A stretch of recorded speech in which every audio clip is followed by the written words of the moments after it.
Nous sommes dans cette série sur les relations et qui s'intitule Compliqué. On a vu le pardon, l'encouragement, la vulnérabilité. Et aujourd'hui, on va changer de registre, switch gears, comme disent les Américains. On va parler du mariage. Il y a 1001 façons, 1001 angles qu'on pourrait prendre pour parler du mariage, mais voici celui que j'ai choisi. Je veux venir exposer certains mensonges et vérités sur le mariage. Je suis d'accord avec le Dr. Chris Turman lorsqu'il dit ceci. La plupart de nos difficultés émotionnelles, relationnelles et spirituelles sont causées par les mensonges qu'on se raconte à nous-mêmes. Oh. La plupart de nos difficultés relationnelles sont causées par les mensonges qu'on se raconte à nous-mêmes. Dans Éphésiens 6, l'apôtre Paul a un grand chapitre sur le combat spirituel. Et une des armes dans le combat spirituel, c'est la vérité. Pourquoi? Parce que l'ennemi de nos âmes a besoin d'un espace qui s'appelle le mensonge pour travailler. Si l'ennemi n'a pas le mensonge pour travailler, il ne peut rien faire. C'est pour ça que la vérité est une arme. C'est pour ça que Jésus a dit dans Jean chapitre 8, « Vous connaîtrez la vérité et elle vous rendra libre. » Maintenant, ce n'est pas la vérité qui libère. C'est de connaître la vérité qui libère. Parce qu'il peut y avoir la vérité, mais si tu ne la connais pas, ça ne va pas te libérer. Et je veux venir exposer aujourd'hui des mensonges, des vérités sur le mariage. L'apôtre Paul nous dit dans Romains chapitre 12 d'être transformé, comment? Transformé par le renouvellement de notre intelligence. Alors, c'est important de venir exposer des mensonges sur le mariage et remplacer le mensonge par la vérité de Dieu. Et peu importe ton statut en ce moment, ce message-là il est important pour toi. Il y en a qui te disent « mais je suis célibataire, un message sur le mariage, ça ne me concerne pas vraiment. » J'aimerais dire ceci. Si tu es marié, ce message est pour toi. Parce que si tu es marié et que tu crois des mensonges sur le mariage, ça affecte tes relations dans ton mariage, c'est certain. Si tu es célibataire et que tu aspires à te marier, si tu crois des mensonges sur le mariage, je peux te garantir que ça va affecter ta recherche d'un conjoint et ça va affecter aussi lorsque tu vas être matché, lorsque tu vas être en couple avec quelqu'un, ça va aussi affecter tes relations. Si tu dis, moi je suis célibataire, je veux être tout seul, je suis bien comme ça, j'aimerais dire ceci, de ne pas croire des mensonges sur le mariage va t'aider à bien vivre, à mieux vivre avec ton célibat. Alors on va regarder à 10 énoncés sur le mariage aujourd'hui et vous allez participer. Vous êtes supposé d'avoir reçu ceci. Vous avez reçu ça en entrant? Donc, on en a deux. On a le vert. Montrez-moi le vert. OK. Vert veut dire vrai. Et on a le rouge. Rouge veut dire faux. OK, alors vous allez participer à chaque énoncé. Je vais vous demander vrai ou faux. Et vous allez lever le carton comme ça. Puis, hey, soyez pas genre... Tu sais, il y en a qui changent de carton. Il y en a... Non. Go for it, OK? Il n'y a aucun jugement dans la... Oui, pas le droit. Il y en a du genre, j'ai toujours raison, mais tu as toujours tort aussi en même temps si tu fais ça. OK. Numéro 1. Le but ultime du mariage est de vivre heureux ensemble. Vrai ou faux? Vrai ou faux? OK, c'est partagé. C'est quand même partagé. J'ai l'impression que le vert est un peu plus de monde qui dit vrai. OK. Le but ultime du mariage est de vivre heureux ensemble. Vrai ou faux? La réponse. Faux. Faux. Tu dis, OK, c'est quoi le but du mariage? C'est-tu d'être malheureux? Non, c'est pas d'être malheureux. Mais certains seront surpris d'apprendre que la Bible ne dit pas que le but ultime du mariage, c'est d'être heureux. Est-ce possible d'être heureux dans le mariage? Absolument, oui. Mais le but ultime du mariage n'est pas le bonheur individuel. Et une des raisons, c'est pas la seule, mais une des raisons qu'il y a tant de séparations et de divorces, c'est que les gens croient que le but ultime du mariage, c'est d'être heureux. Et lorsqu'on n'est pas heureux, qu'est-ce qu'on fait?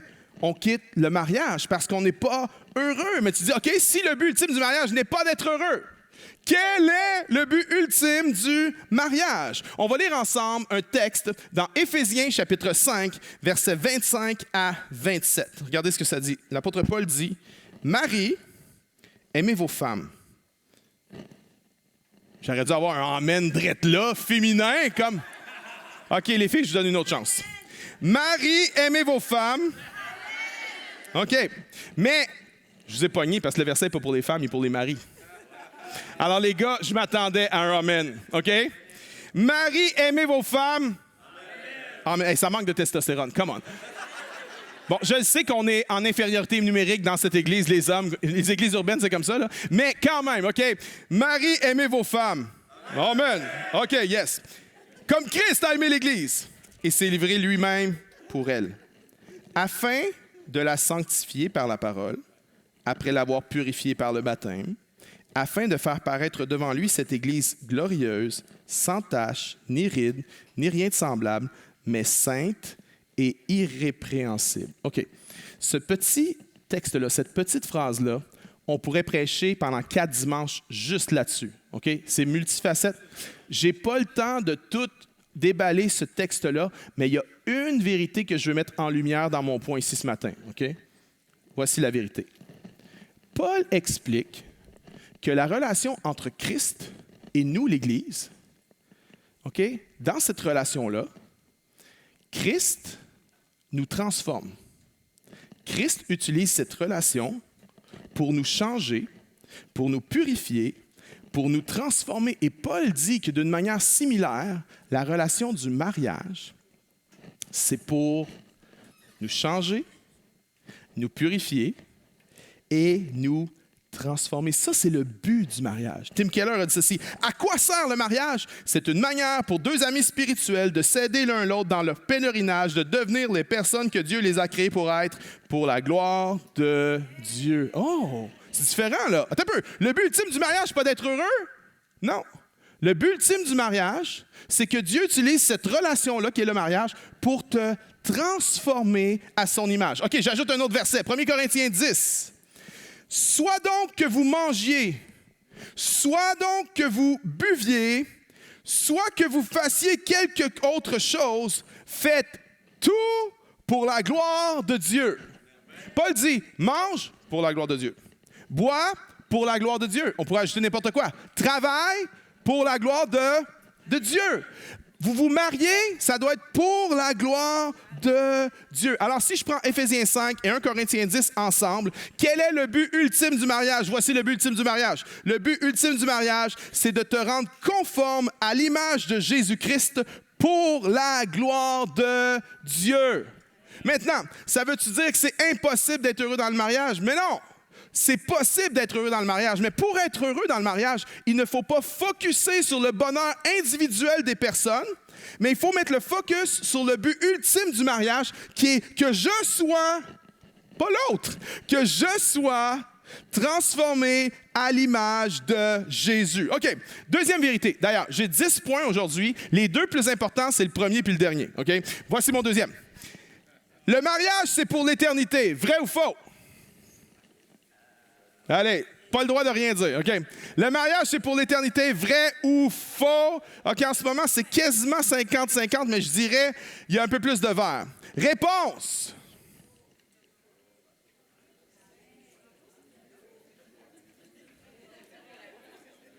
Faux! Le mariage, ce n'est pas pour l'éternité. Le mariage, c'est pour la vie. Qu'est-ce qu'on dit dans les vœux? Jusqu'à ce que la mort nous sépare. Attention, hein? Pas le meurtre. La mort. La mort naturelle, mes amis, OK? Jusqu'à ce que la mort nous sépare. Maintenant, on n'a pas inventé ça. D'où ça vient? Ça vient de la Bible, ça vient de Jésus. Dans Matthieu 22, Jésus a dit, « Car à la résurrection, les hommes ne prendront pas de femmes, ni les femmes de mari. Mais ils seront comme les anges de Dieu dans le ciel. » Oh, au ciel, il n'y a pas de mariage. Il y en a, t'es déçu, hein? Au ciel, ma femme Karine et une autre femme, j'aurai pas une affection plus grande pour ma femme que pour l'autre femme. Parce qu'on va aimer parfaitement. Le royaume de Dieu va être établi dans toute sa perfection. Et je vais pouvoir aimer une autre personne de la même manière que j'aime Karine. Ce ne sera pas plus, ce ne sera pas moins. Il n'y a pas de mariage au ciel. Le mariage, c'est un statut temporaire. C'est pour la vie, mais c'est un statut temporaire. Et à l'Église, dans l'Église moderne, on est coupable d'un grand péché. Savez-vous c'est quoi? Un des péchés de l'Église moderne, on en a plusieurs, mais un des péchés, c'est qu'on a fait du mariage et de la famille une idole. Il y a plein d'églises que quand tu rentres là, c'est pas dit explicitement, mais c'est tout est sous-entendu. C'est comme si le christianisme, c'est à propos de la famille biologique finalement. Et que si tu es célibataire ou si tu n'as pas une famille biologique, ben, tu es un chrétien de seconde classe. Et il y a plein d'églises où les célibataires se sentent des chrétiens de seconde classe parce qu'on a idolâtré la famille. Maintenant, je suis all-in pour la famille. Je suis all-in pour le mariage. On a ben trop de célibataires dans cette église, OK? Ben trop. Et je suis concerné par la question et je prie pour que tu te matches, OK? Non seulement je prie pour que tu te matches, je suis the extreme matchmaker. Des fois, ouais, il y en a. Des fois, je fais des. Pas avec les filles, je vais pas voir les filles pour ça, mais des fois, il y a un gars qui est impliqué à la chapelle, un gars que j'aime bien, puis je sais que c'est un homme de Dieu, puis je vais le voir des fois, puis j'arrive proche, puis là, je dis, hey, regarde-moi. Il dit, OK, pasteur, qu'est-ce que. Je dis, regarde, juste en arrière de moi, là. Puis là, il dit, de quoi tu parles? La fille en arrière de moi. Là. Je dis, ouais, OK, je pense que peut-être que ça serait une bonne idée. Moi, mais semble que je te verrais. Vas-y, je te laisse comme ça, OK? Je suis concerné par la question. Je crois que lorsque Dieu a créé l'être humain, il a dit, multipliez-vous, soyez féconds. Il a instauré le mariage. C'est hyper important. Mais ça ne devrait jamais être une idole. Parce que lorsque ça devient une idole, il y a plein de gens dont le focus n'est pas à bonne place. Ils pensent que l'Église, la spiritualité, c'est à propos de la famille seulement, que ce n'est pas à propos d'une famille plus grande que juste la famille biologique. Je suis d'accord avec Laura Atwinter lorsqu'elle a écrit « Le célibat chrétien rappelle au reste d'entre nous que la relation la plus vraie, la plus réelle et la plus durable est une relation fraternelle. Même un mari et sa femme sont d'abord et avant tout frères et sœurs en Jésus-Christ. Ma femme, Karine, elle est d'abord ma sœur en Jésus-Christ. Elle est ensuite mon épouse. Et le premier ne passera pas. Le premier n'est pas un statut temporaire. Elle est ma sœur en Jésus-Christ pour l'éternité. Et on va passer l'éternité ensemble. Il y a un autre statut, elle est mon épouse, et ce statut-là, c'est temporaire. C'est une métaphore de ce qui est à venir. Mon amour pour elle dans un monde comme imparfait est une métaphore de ce qui va venir plus tard, où le royaume de Dieu va s'établir. Mais ne te sens jamais un chrétien de seconde classe parce que tu n'es pas marié. J'aimerais dire ceci, la famille de Dieu, c'est avant tout la famille spirituelle de Dieu. Est-ce qu'on peut dire amen? Est-ce qu'on peut donner une main à tous nos célibataires ici? Oui? Numéro 3, la romance vient fortifier la relation sur le long terme. Vrai ou faux, selon vous? Là, il y en a qui n'osent plus répondre parce que j'ai juste des mâles. Non, c'est pas grave, là. OK, on compte pas. Vrai ou faux? Voici ma réponse. La romance vient fortifier la relation sur le long terme. Vrai ou faux? Réponse, faux. Faux. OK, voici la vérité. La romance vient fortifier la relation sur le court terme, pas sur le long terme. Puis j'aimerais dire, c'est nécessaire, c'est nice, c'est cool, c'est bon, il en faut, mais c'est court terme. Je me souviens, à un moment donné, Karine et moi, on a eu un week-end à Paris, OK, en amour. C'était génial. Tout était parfait, c'était la perfection. Mais je me souviens, sur le chemin du retour, il s'est passé quelque chose. Puis j'aimerais dire que toute la passion et tout le feu et toute la romance que j'éprouvais, je ne le trouvais plus du tout, OK? Pas à cause d'elle, juste à cause de moi. C'était mon erreur. Ça ne fortifie pas la relation sur le long terme parce que le mariage opère selon le principe de la manne. Vous savez, c'est quoi la manne? La manne était cette farine qui venait du ciel. Lorsque Dieu a conduit le peuple d'Israël dans le désert pendant 40 ans, il n'y avait pas de nourriture. Et il les a nourris avec quelque chose qui tombait du ciel. Et chaque matin, c'était comme une farine, comme une céréale, où ils se nourrissaient de cela. Et une des particularités de la manne, c'est que tu prenais ça et tu avais une portion juste pour la journée. Si tu essayais d'en prendre plus, puis d'en accumuler, elle périssait automatiquement. Sauf le jour du sabbat. Le jour du sabbat, Dieu permettait que tu puisses en prendre 2 portions, puis elle ne périssait pas. Mais si tu essayais de prendre une double portion un autre jour, elle périssait, les vers se mettaient dedans. Le principe de la manne, c'est qu'à chaque jour, j'ai besoin de nourrir. Et le mariage fonctionne sur ce principe-là aussi. Mais nous, le problème, c'est qu'on aime ça faire des blitz. On aime ça comme investir à fond un peu, là, puis après ça, on est correct. Ça, on a tendance à ça. Vous êtes d'accord avec moi? Hein? Surtout les gars, on aime ça gagner des points. Parce que quand tu as des points après, tu comprends? Tu as plus de flexibilité. Alors, les gars, on aime ça, les points. Voici mon échelle de points. Un resto, 10 points. Des fleurs, 20 points. Faire le ménage, 30 points.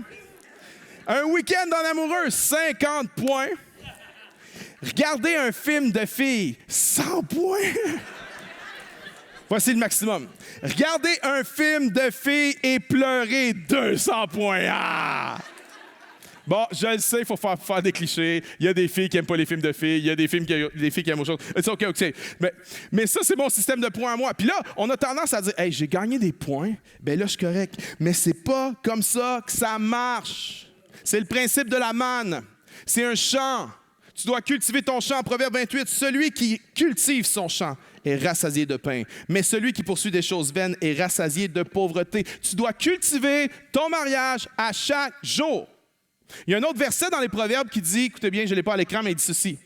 Celui qui se relâche dans son travail est le frère de celui qui détruit. Wow! Celui qui se relâche dans son travail, puis on peut l'appliquer à d'autres choses. Celui qui se relâche dans son mariage est le frère de celui qui détruit. Tu dis, attends un peu, là, je n'ai pas détruit, je ne voulais pas détruire. Non, non, celui qui se relâche est le frère de celui qui détruit. Attention, ne nous relâchons pas. Ça doit être entretenu à chaque jour. Numéro 4. Si notre mariage est en difficulté, c'est parce que nous ne sommes pas compatibles. Vrai ou faux? OK, là, il y a plus de faux, quelques vrais. OK, réponse? Faux. Si ton mariage est en difficulté, c'est parce que le mariage, c'est difficile. C'est pas parce que tu n'es pas compatible. C'est parce que c'est difficile. Tu devrais écrire sur ton frigidaire, le mariage, c'est difficile. Ou tu peux aussi le faire tatouer dans le front de ton mari, le mariage, c'est difficile. Choisis. Mais la vérité, c'est que le mariage, c'est difficile. Mais qu'est-ce que c'est ça, cette idée? D'où ça nous vient que ça devrait être facile? Parce qu'en passant, là, il n'y a rien dans la vie, il n'y a aucune sphère de la vie où ce qu'on considère que ça devrait être facile. Tu sais, si on dit hey, je veux me mettre en forme, je veux perdre du poids, il n'y a pas personne qui va dire facile. Personne ne va dire ça. Si je veux faire un marathon, il n'y a pas personne qui va dire facile. Si je veux faire un bac en sciences de quelque chose, personne ne va dire que c'est facile. Pourquoi? Parce qu'on reconnaît que ça va être tough. Mais pourquoi, quand ça a trait au mariage, pourquoi, quand ça a trait aux choses de Dieu, on se dit que ça devrait être facile? J'ai l'impression que c'est parce qu'on croit un mensonge. L'ennemi veut nous faire croire ce mensonge-là pour que lorsqu'on traverse des difficultés, on abdique, on lâche, on abandonne. La vérité, là, c'est qu'on est tous incompatibles. Tout le monde. Tout le monde. Je suis d'accord avec Stanley Hauerwas. Ben, c'est un nom allemand, je ne suis pas capable de le dire. Mais qui dit ceci. Le fait est qu'on marie toujours la mauvaise personne. Tout le monde est incompatible. Pourquoi? Plusieurs raisons. Premièrement, parce qu'on est pécheur. OK. Je suis un être humain, pécheur, brisé et égocentrique. Et là, tu vas te marier pour la vie avec une autre personne, pécheur, brisé et égocentrique. Veux-tu bien me dire pourquoi ça devrait être merveilleux tout à coup? Tu as juste 2 fois plus de péché. Tu as juste 2 fois plus d'égocentrisme. Vous êtes d'accord avec moi? C'est normal que ce soit difficile. C'est normal que ce soit tough parce qu'on est pécheur, mais aussi parce que la relation de couple, ça nous change. Le mariage, ça nous change. C'est impossible que ça ne te change pas. Ça va te changer. Même, souvent, on se dit, je donne une illustration. On se dit, ceux qui ont plusieurs enfants, tu dis, je comprends pas, j'ai élevé mes enfants de la même façon, puis ils sont tellement différents. Oui, mais c'est parce que tu les as pas élevés de la même façon. Tu dis, oui. Non. Quand tu as 0 enfant, tu n'es pas le même que quand tu as 1 enfant. Puis quand tu as 1 enfant, tu n'es pas le même que quand tu en as 2. Alors, il n'y a aucun de tes enfants qui ont été élevés de la même façon. Parce que tu changes au fur et à mesure. Puis c'est la même chose pour le mariage. Ça nous change. Puis une autre raison pour laquelle on est tous incompatibles, c'est que la romance du début nous rend aveugles. Il y a des affaires au début que tu dis, mais c'est pas grave, c'est cute, tu sais. Tu sais, ma femme aime la salade. Je trouvais ça cute au début. J'aime les burgers. OK? Quand ma femme me propose d'aller manger un petit sandwich avec une salade, je suis pas content, tu comprends? Ça me rend pas heureux. Au début, je trouvais ça cute, ça me dérange. Ah oui, c'est chéri, je vais manger toutes les salades du monde pour toi. Mais je peux-tu te dire qu'à un moment donné, le gras puis le sucre reviennent au galop, puis que tu as le goût de manger un burger? Au début, ça ne te dérange pas. Mais tout ça, là, ça, c'est banal. Non. Il y a plein de petites affaires. Quand une journée de congé idéale pour ma femme, c'est quoi? C'est faire des travaux sur la maison. Une journée de congé idéale pour moi, c'est faire rien pour la gloire de Dieu. Doing nothing for the glory of God. Ça, c'est ma journée de congé. Pas ma femme. Non. Ma femme est matinale. Pas moi. Moi, parle-moi pas avant 11 heures. OK? J'ai rien à dire. Ma femme aime raconter ses journées en détail. OK? Puis moi, pas vraiment. Fait que ma femme, je vais lui demander comment était ta journée, puis là, ma femme va commencer à me raconter chaque détail. Je suis pas en train de faire un stéréotype sur les femmes, je suis en train de faire un stéréotype sur ma femme, OK? Ma femme va me raconter en détail toute sa journée. Moi, je suis pas de même. Moi, quand tu me demandes comment a été ta journée, si ça a bien été, je vais dire « ça a bien été ». Si ça a mal été, je vais dire « ça a mal été ». That's it. Ma femme n'est pas satisfaite avec ça. Elle va poser des questions. Puis au début du mariage, je trouvais ça vraiment agressant. Quand j'arrivais à la maison, elle disait... Puis surtout, on n'avait pas les congés en même temps. Fait qu'imagine, moi j'ai travaillé, elle est en congé, à matin, là je rentre, qu'est-ce que t'as fait? J'étais comme, c'est qu'un interrogatoire de la Gestapo, ce truc-là, ça m'irritait. Mais toutes ces affaires-là, quand tu es dans la partie là, romance du début, ça te dérange pas. Mais quand la vie embarque, là, ces affaires-là, ça ressort. Puis là, tu fais comme, t'es un peu, ça me dérange un petit peu. Hein? Ça, c'est toutes des raisons pour lesquelles on est incompatibles. Il y en a, tu vas dire, OK, ton histoire de burger, David, c'est rien, parce que nous, là, c'est deep l'affaire. C'est deep. Nos incompatibilités sont vraiment profondes. J'aimerais dire ceci. Tous les couples ont un coefficient de difficulté. Puis, c'est plus facile pour certains couples que pour d'autres. C'est dur pour tout le monde, OK? C'est dur pour tout le monde. Mais, il y a des couples qui ont un coefficient de difficulté beaucoup plus élevé que d'autres. Mais voici ce que j'ai remarqué. Avec toutes les années d'expérience pastorale. Les couples pour qui c'est plus tough, les couples qui ont un coefficient de difficulté supérieur et qui se battent pour leur mariage et qui restent dans le mariage et qui règlent les choses et qui marchent dans l'humilité, ces couples-là vont atteindre un niveau d'épanouissement et de bonheur que ceux qui l'ont plus facile ne pourront jamais connaître. Je donne un exemple. Deux filles, ils veulent tomber enceintes les deux. Il y en a une, elle tombe enceinte, première semaine qu'elle veut tomber enceinte. Son mari la regarde puis elle tombe enceinte. C'est ce genre-là, OK? Elle va être heureuse. T'as l'autre. Elle fait 7 fausses couches. Puis la 8e, elle a réussi à en avoir un. Je peux-tu te dire que la 2e va avoir accès à un niveau de joie, à quelque chose que la première n'aura pas accès. Puis c'est pas que la première est mauvaise. C'est juste qu'il y a quelque chose qu'elle va pouvoir goûter que l'autre ne connaîtra jamais. J'aimerais dire ceci. Dans le mariage, c'est la même chose. Les couples qui doivent se battre plus. Les couples qui doivent rester, puis se battre, puis prier, puis être dans l'humilité, puis aller chercher de l'aide. Ces couples-là, la réalité, moi je l'ai vu dans mon expérience pastorale, ceux qui se battent, là, ils vont avoir accès à une joie, à une intimité, à quelque chose de plus profond que les autres auront peut-être jamais accès. Alors, si c'est toi, j'aimerais te dire, bats-toi. Ne lâche pas, n'abandonne pas. Numéro 5. Lorsque je suis marié, mes amitiés avec le sexe opposé doivent changer. Vrai ou faux? Vrai ou faux? OK, vous me surprenez quand même. OK. Il y a beaucoup plus de vert en ce moment. Et la réponse est vert foncé, forêt, vert noir. OK?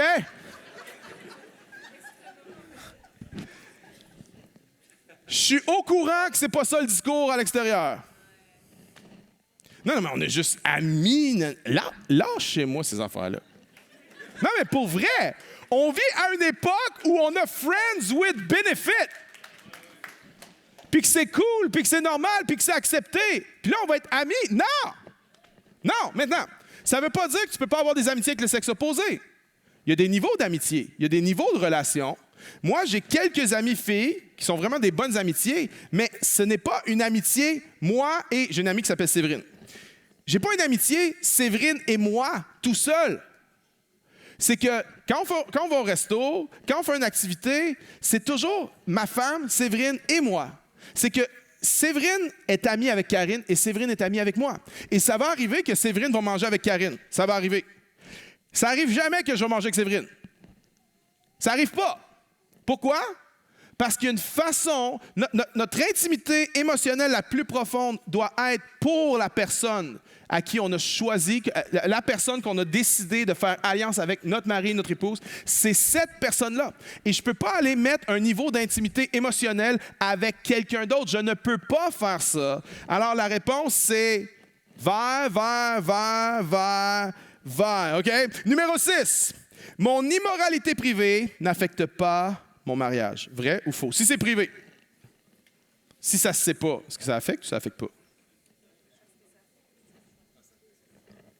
Lisez bien la question. Mon immoralité privée n'affecte pas mon mariage. Vrai ou faux? C'est faux. C'est faux. C'est archi faux. Que ce soit de l'adultère, il y a des gens qui disent « Ah, en autant que ça ne se sait pas. » Non. J'aimerais dire ceci. L'adultère a des conséquences profondes, même si on ne le sait pas. Même si ça reste toujours caché. Il y a un niveau d'intimité qui est bloqué à cause de l'adultère qui est caché. La pornographie, c'est la même chose. Ne croyez pas les discours que c'est utile, la pornographie, que ça peut aider la pornographie. J'aimerais vous dire ceci. Nous n'avons pas été créés pour voir tant d'images de gens dénudés. On n'a pas été créés pour ça. Dans l'histoire, là, ceux qui avaient accès à ça, vous savez c'est qui? Les rois, les empereurs. Il y avait des harems. OK? Puis ils pouvaient voir des centaines et des centaines de femmes nues. Ils pouvaient avoir des relations avec des centaines et des centaines de femmes. Regarde historiquement comment ils ont viré, ces gars-là. On n'est pas fait pour voir des gens dénudés comme ça. On est fait pour qu'on se donne à quelqu'un, on fait un vœu avec quelqu'un et on se garde pour cette personne-là. Lorsqu'on ne fait pas ça, on se détruit. Et tu dis, mais c'est pas grave, moi je suis pas encore marié. J'aimerais dire ceci. Si tu mènes une vie gauche, droite, Tinder et tout ça, sans être marié, quand tu vas être marié, là, penses-tu que tu vas te contenter? Non. Non. En fait, quand on se donne à gauche et à droite, ce qu'on fait, c'est qu'on détruit notre capacité à l'intimité. On la détruit, morceau par morceau. Puis après ça, parce que ça, c'est pas notre plus grande aspiration, hein, se donner à gauche. Même le monde qui le font, c'est pas ça de deep down. Deep down, c'est non, je veux me donner à quelqu'un, je veux être avec quelqu'un. Mais ce qu'on ne se rend pas compte, c'est que quand on va à gauche et à droite, on détruit notre capacité à l'intimité. Puis là, quand on arrive dans une relation qu'on veut vraiment investir, on n'est comme pas capable de s'investir juste dans cette relation-là parce qu'on a trainé notre cerveau d'une autre manière. Maintenant, voici la bonne nouvelle. Voici la bonne nouvelle. Jésus et la puissance du Saint-Esprit changent les gens, changent les cœurs. Savais-tu que la puissance du Saint-Esprit est capable de reformater tes patterns neuronaux, les sentiers qui ont été tracés dans ton cerveau par peut-être des années de pornographie ou des années de comportement sexuel. Savais-tu que le Saint-Esprit est capable de venir guérir ça? Savais-tu que le Saint-Esprit est capable de venir changer tous les chemins là, dans tes neurones qui ont été creusés, là, puis qui s'est creusé, qui s'est tapé dur? Là. Le Saint-Esprit est capable de venir changer ça. Quand tu marches avec Jésus, quand tu marches proche de lui, il y a de l'espoir. Il y a de l'espoir. On n'est pas condamné à une vie qui n'a pas d'intimité dans notre mariage parce qu'on n'est pas capable de se contenter d'une personne. J'aimerais dire que par la puissance du Saint-Esprit, c'est possible. Alors que ce soit de l'adultère, que ce soit simplement de la pornographie, qu'on se dit que c'est pas grave. J'aimerais dire ceci. Moi, j'ai été enchaîné là-dedans pendant des années, mais par la grâce du Seigneur, le Seigneur m'a appris. Puis ça n'a pas été tout d'un coup. Puis j'ai eu des chutes, puis je me suis relevé, puis j'ai appris à me relever. Mais par la grâce du Seigneur, le Seigneur m'a guéri de ça. Puis maintenant, je peux me concentrer juste sur celle que j'ai choisie. Oui, vous devriez applaudir. Ça, je sais que c'est un peu... ouais. OK. 7. C'est le rôle de mon conjoint de combler tous mes besoins émotionnels. Vrai ou faux? Hey, vous êtes bons dans celle-là, hein? Tout le monde le bon. Faux, c'est faux. Mais maintenant, pourquoi que tout le monde est bon dans celle-là? C'est ça que la culture enseigne. Pour une fois, la culture a raison. Bravo la culture, t'as pas toujours tort. Mais la réalité, c'est que quand tu es dans une relation saine, tu t'attends pas à ce que l'autre va combler tous tes besoins émotionnels. Quand tu es dans une relation saine, il y a des besoins émotionnels qui sont comblés par le mariage, mais il y en a d'autres qui sont comblés par d'autres niveaux de relation. OK, c'est pas genre « Ouais, j'ai pas le niveau avec Karine, fait que je vais aller voir Ginette. » Non, c'est pas ça, OK? D'autres niveaux de relation qui comblent d'autres types de besoins émotionnels. Il y a des affaires que c'est juste une bière avec un autre doute qui vont combler. Amen. Il y a de la place pour ça. Mais puis plein de gens mariés se rendent pas compte de ça, mais ils placent sur leur conjoint des attentes complètement irréalistes.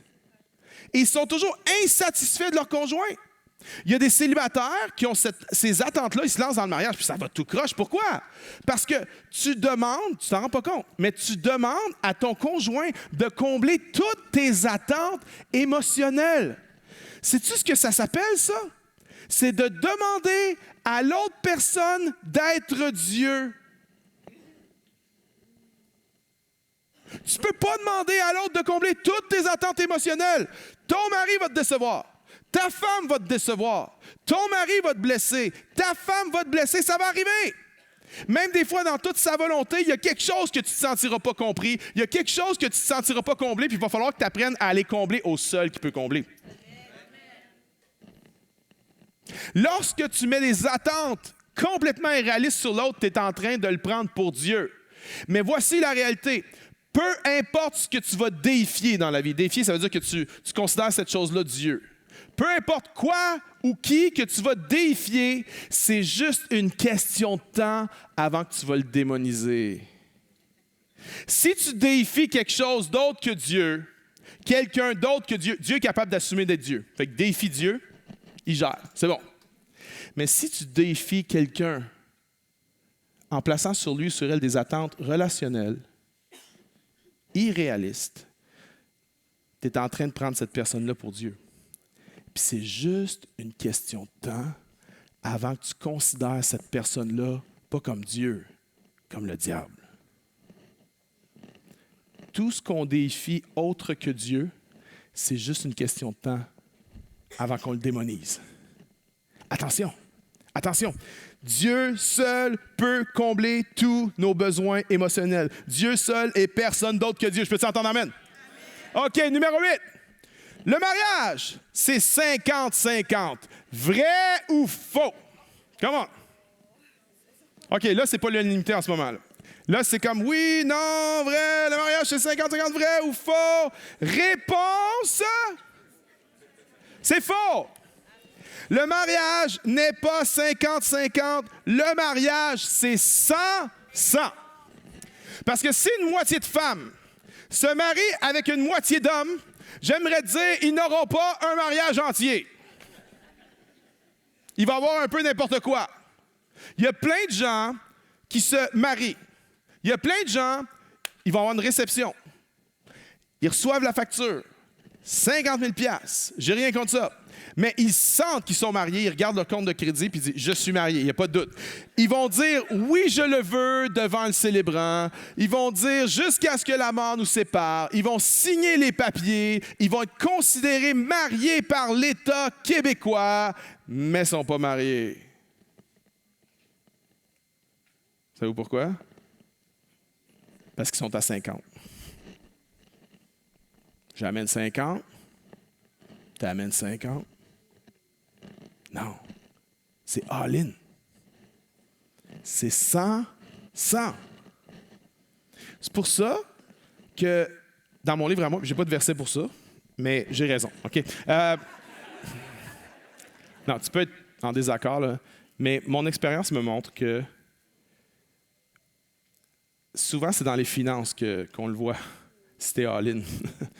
C'est comme, un peu, là. Un peu, c'est mes économies, c'est mes affaires, ça c'est à moi, c'est hey, qu'est-ce qui arrive si à part avec ça, c'est souvent dans les finances. Puis je l'ai vu à toutes sortes de niveaux, je l'ai vu aussi ridicule que moitié de frigidaire, moitié de frigidaire. Ouais, ouais. Oui, pour vrai. Je l'ai vu aussi ridicule que tu me dois un œuf. Oui, pour vrai. Vous pouvez rire, c'est ridicule. J'ai vu à tous les niveaux. Mais le mariage, c'est pas 50-50. Le mariage, c'est 100-100. All in. C'est pour ça qu'il ne faut pas se garrocher de même. C'est pour ça qu'il faut prendre le temps de discerner, de réfléchir, de prier. Puis, en passant, si tu es célibataire, puis que tu es en fréquentation, puis que tu dis « Ah, je pense que j'ai trouvé le bon. » OK? Tu n'as jamais été aussi vulnérable de toute ta vie. OK?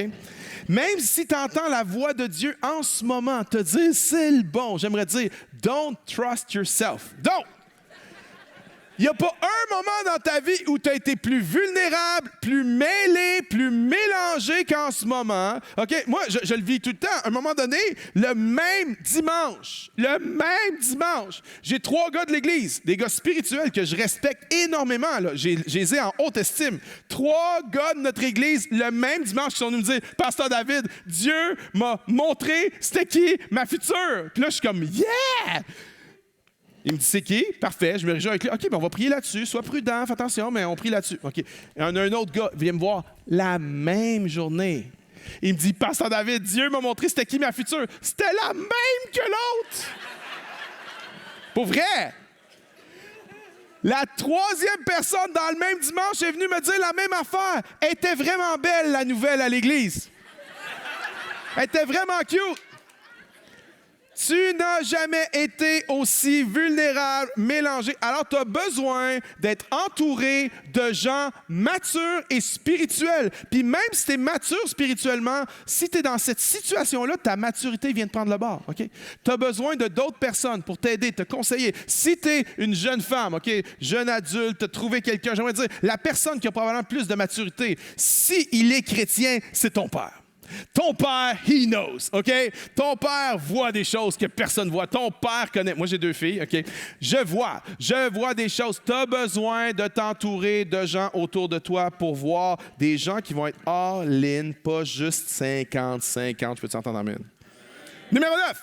Lorsque je ne ressens plus l'amour pour mon conjoint, c'est impossible que cela revienne. Vrai ou faux? Faux, absolument, absolument. C'est vrai dans le mariage, puis c'est vrai avec Dieu. Dans l'Apocalypse, il y a une église qui avait perdu son amour pour Dieu.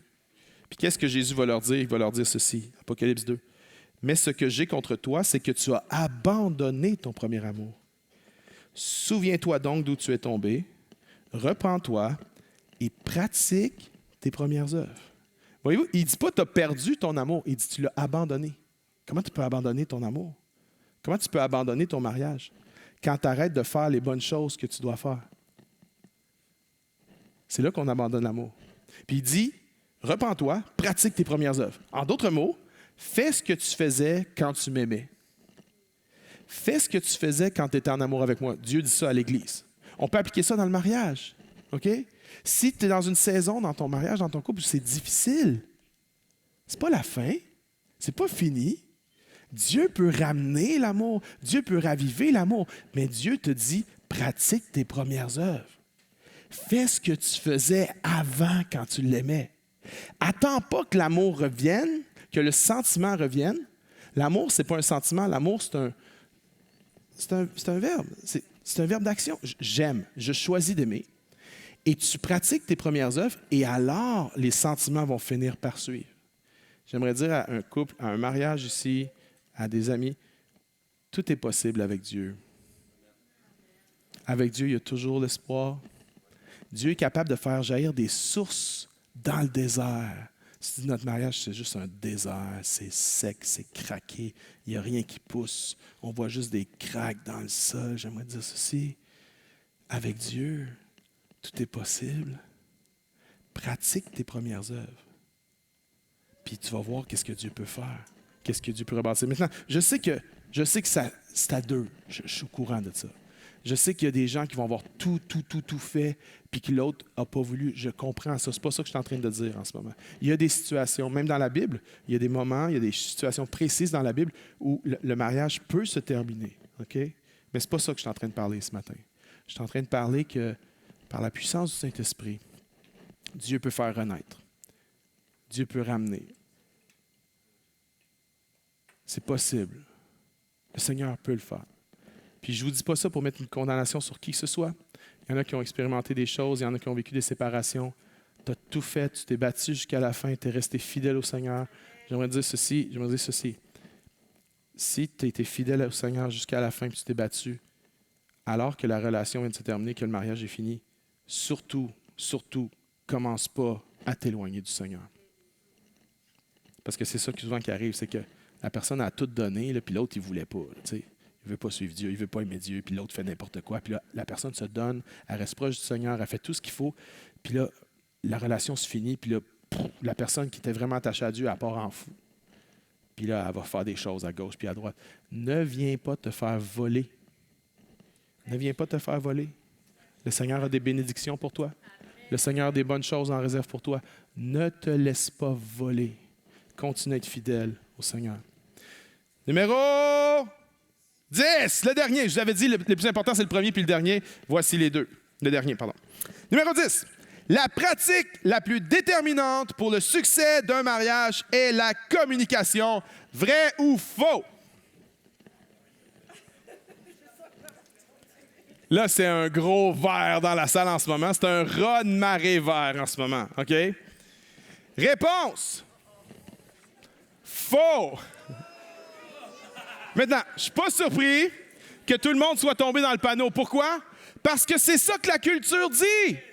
La culture dit, la chose la plus importante pour réussir le mariage, c'est une bonne communication.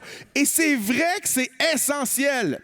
C'est vrai qu'il faut apprendre à mieux le faire. Si tu as besoin d'aller chercher de l'aide, du coaching, de la thérapie, whatever, pour mieux communiquer, va le chercher. C'est super important. Mais est-ce que c'est la pratique la plus déterminante? Il y en a d'autres qui vont dire, non, mais c'est les date nights. Les date nights, c'est important parce qu'une fois par semaine, tu t'arrêtes pendant 1 heure, 2 heures, puis tu focuses vraiment sur ta relation, puis tu communiques, puis etc. Oui, c'est hyper important. Je crois qu'un couple ne peut pas survivre pendant des années sans avoir ces date nights-là. Puis c'est pas obligé d'être dans un resto français 5 étoiles au Vieux-Port de Montréal. Ça peut être avec des hot dogs assis autour de ta table. Juste vous deux, OK? Maintenant, c'est pas la communication, la pratique la plus déterminante. Je vais vous énoncer cette pratique-là, mais je vous préviens à l'avance. Ça va être malaisant. OK? La tension monte en ce moment. Ça va être malaisant. Si ton conjoint est assis à côté de toi, ça va être encore plus malaisant. OK? Alors, pas de coup de coude, s'il vous plaît. S'il vous plaît. Et pas de regard sévère en voulant dire « As-tu entendu ce que le pasteur dit? Hein? » OK? OK. Bon, maintenant que tout le monde est absolument mort de peur, on va y aller. OK, roulement de tambour. OK? Voici la pratique la plus déterminante pour le succès d'un mariage. Prier. Ensemble. À voix haute. Sur une base régulière. Prier. Ensemble. À voix haute, sur une base régulière. Il y en a qui disent, mais Pasteur David, on fait ça? On fait ça au souper. Merci Jésus pour la bonne nourriture. Amen. C'est pas de ça que je parle. Il y en a qui vont dire, Pasteur David, je sais, avant de se coucher, ma femme et moi, on dit, Seigneur, merci pour la belle journée. On est-tu bien? On a-tu une belle maison? Merci Jésus. Amen. C'est pas de ça que je parle non plus. Je parle de prier ensemble, à voix haute, sur une base régulière, parce qu'il y a une grande différence entre prier pour quelqu'un et prier avec quelqu'un. Prier pour quelqu'un, c'est puissant. Mais prier avec quelqu'un, c'est hyper puissant. C'est encore plus puissant. Prier, ça c'est le facteur. Le facteur le plus impactant sur le succès d'un mariage, c'est celui-là. Prier ensemble, à voix haute, sur une base régulière. Et je n'ai même pas besoin de la Bible pour vous le démontrer. Je vous cite un livre. C'est un livre qui s'intitule « Pray Big for Your Marriage ». C'est écrit par Will Davis Jr., un gars qui travaille pour l'Institut Barna.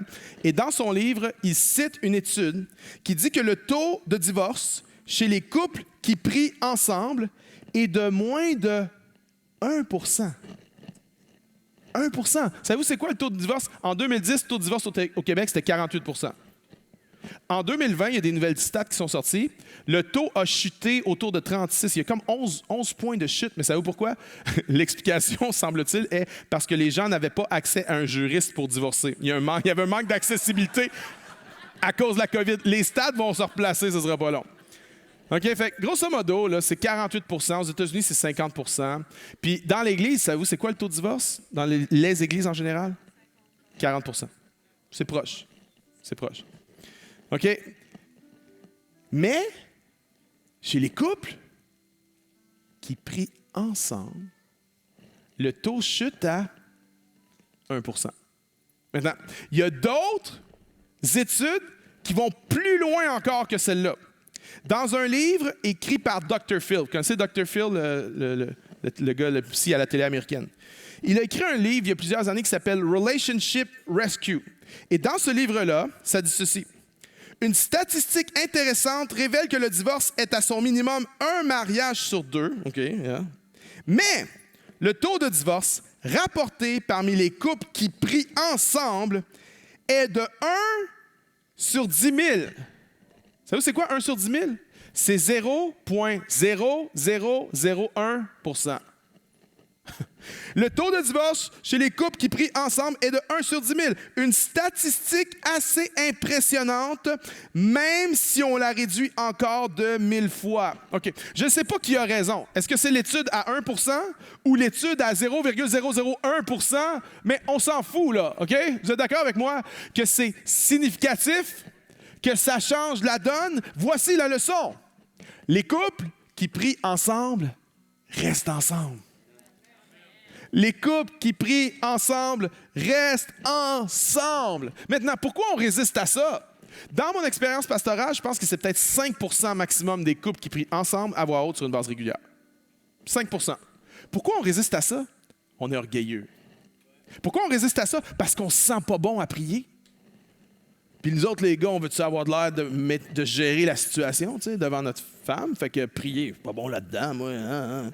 Fait que j'entends déjà les objections.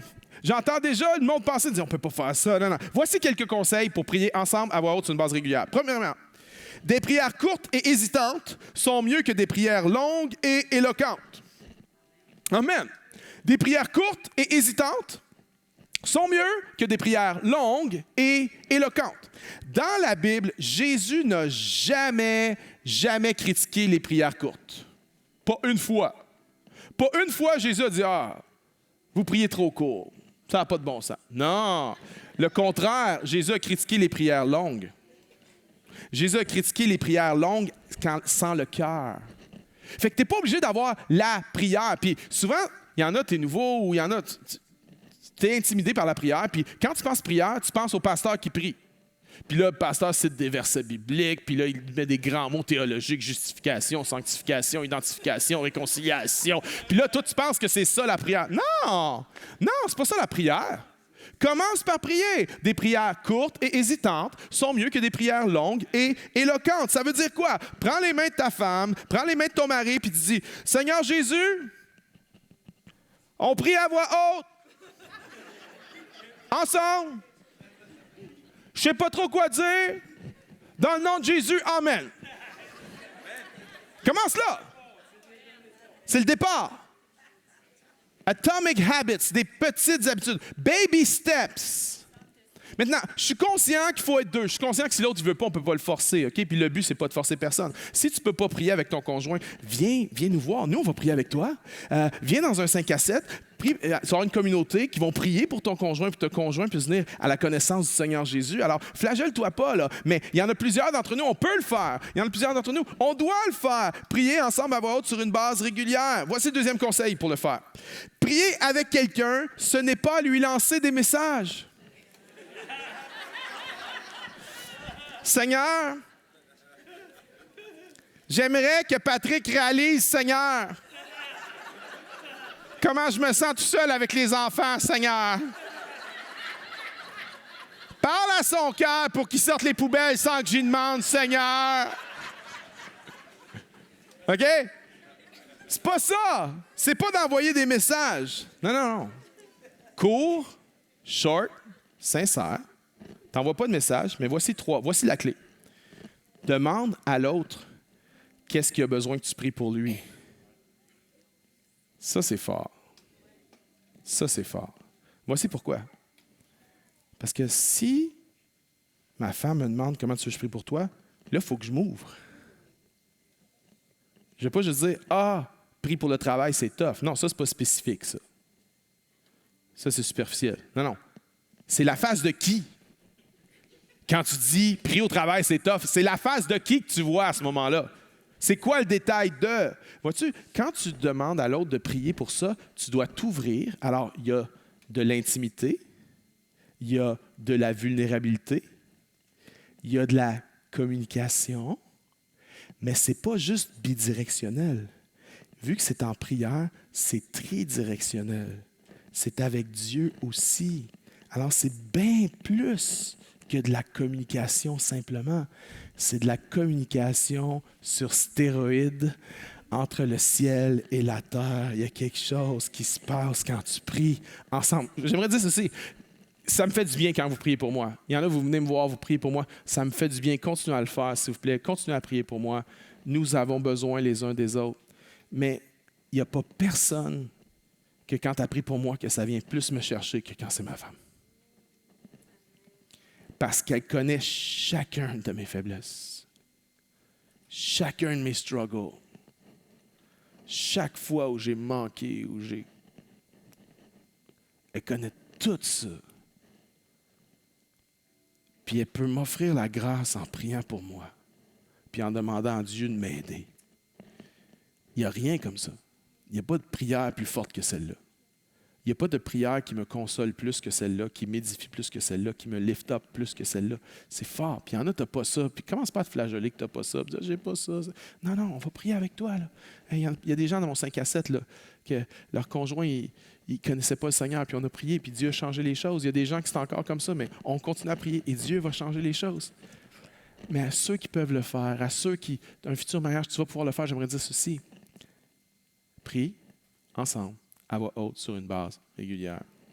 Il n'y a aucun facteur plus impactant que celui-là. Alors, voici la fin de mon speech. Je reviens aux 12 appuis-livres. Le mariage, c'est pour nous transformer à l'image de Jésus-Christ, à la gloire de Dieu. Dernier appui-livre. Priez ensemble, à voix haute, sur une base régulière. Puis ça va faire des miracles, je te dis. Si on s'engage là-dedans, même si l'amour n'est pas là, même si on s'engage là-dedans par motif de conscience envers Dieu, on s'engage là-dedans et il y a quelque chose de miraculeux qui va prendre place dans le nom de Jésus. Je voudrais terminer en disant ceci à tous les couples de cette Église, à tous les gens mariés de cette Église. C'est possible de réussir. C'est normal que ce ne soit pas facile, mais mets tes yeux à la bonne place et ton mariage peut être quelque chose à la gloire de Dieu parce que tu es en train d'être transformé. Puis c'est tough, mais tu es en train d'être transformé. Puis c'est à la gloire de Dieu. Je voudrais dire à chaque célibataire, il y en a que tu as comme décroché de ça.